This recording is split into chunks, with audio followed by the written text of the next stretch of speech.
திராவிட முன்னேற்ற கழகம் இந்த சட்டப்பேரவையில எதிரி கட்சியா இல்லாம ஒரு ஆக்கப்பூர்வமான எதிர்கட்சியாக நிச்சயம் செயல்படும். எங்க தலைவர் அவர்கள் சொன்ன மாதிரி திராவிட முன்னேற்ற கழகம் என்னைக்குமே ஒரு ஆக்க சக்தி தான். மாண்புமிகு பேரவைத் தலைவர்களே, இந்த பேரவைக்குன்னு ஒரு மிகப்பெரிய வரலாறு இருக்கு. இன்னைக்கு இந்தியாவில் பண்பாட்டு ரீதியாகவும் பொருளாதார ரீதியாகவும் தமிழ்நாடு சிறப்பா முன்னேறி இருக்கு. அப்படின்னா இந்த பேரவையில் நடந்த விவாதங்கள், எடுக்கப்பட்ட முடிவுகள், இயற்றப்பட்ட சட்டங்கள், நிறைவேற்றப்பட்ட தீர்மானங்கள், இதெல்லாம் தான் ஒரு காரணம். பிற மாநிலங்களுக்கெல்லாம் ஒரு எடுத்துக்காட்டாக வழிகாட்டக்கூடிய வகையில் செயல்பட்டு இந்தியாவையே திரும்பி பார்க்க வச்ச சட்டமன்ற பேரவை இந்த தமிழ்நாட்டு சட்டமன்ற பேரவை.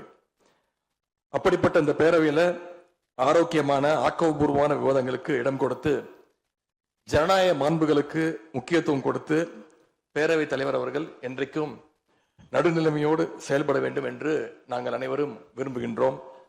நாம் இங்க ஆளுங்கட்சி எதிர்கட்சி அப்படின்னு எதிர் வரிசையில் உட்கார்ந்திருந்தாலும் தமிழ்நாட்டுடைய வளர்ச்சின்னு வரும்போது நாம் அனைவரும் ஒரே வரிசையில முன் வரிசையில் நின்று உழைக்கணும்னு நான் விரும்புகிறேன். அதைத்தான் தமிழ்நாட்டு மக்களும் எதிர்பார்த்துக்கிட்டு இருக்கிறாங்க, விரும்புறாங்க. திராவிட முன்னேற்ற கழகமும் அதைத்தான் விரும்புது. எங்களுடைய தலைவர் அவர்கள் கடந்த 5 ஆண்டுகள்ல அடிக்கடி சொல்ற ஒரு வார்த்தை, இது எனது அரசு அல்ல, நமது அரசு என்று எங்களுடைய தலைவர் அவர்கள் அடிக்கடி சொல்லுவார். அதை நிரூபிச்சு காட்டியிருக்கிறார். சென்ற திராவிட மாடல் அரசுங்கிறது வாக்களிச்ச மக்களுக்கு மட்டும் இல்லாம வாக்களிக்காத மக்களுக்குமான அரசாகத்தான் செயல்பட்டு வந்தது. ஆகவே இந்த புதிய அரசும் அனைவருக்குமான அரசாக உங்களுக்கு வாக்களிக்காத மக்களுக்குமான அரசாக செயல்படும்னு நான் விரும்புறேன். இந்த நேரத்தில் இன்னொரு விஷயத்தையும் இங்க நினைவுபடுத்த விரும்புறேன். மாண்புமிகு பேரவைத் தலைவர் அவர்களும் மாண்புமிகு முதலமைச்சர் அவர்களும் இன்னைக்கு எதிர்கட்சி தலைவராக இருக்கிற நானும் ஒரே காலேஜில் படிச்ச ஓல்டு ஸ்டூடெண்ட். ஒரே காலேஜில் நாம படிச்சிருந்தாலும் அரசாங்கத்தை நடத்துறதுல திமுக தான் சீனியர் பேட்ச். அது உங்களுக்கு தெரியும். 1967 ஆட்சிக்கு வந்தது திமுக தான். நாங்க தான் சீனியர்ஸ். அந்த அடிப்படையில் எங்களுடைய நாலேஜையும் எக்ஸ்பீரியன்ஸையும் நாங்க ஷேர் பண்ணிக்க ரெடியா இருக்கோம். அதை ஏத்துக்க நீங்களும் தயாராக இருங்க.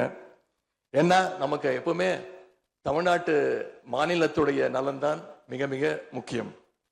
மாண்புமிகு பேரவைத் தலைவர் அவர்களே, நீங்க போட்டியின்றி தேர்வாகியிருக்கீங்க.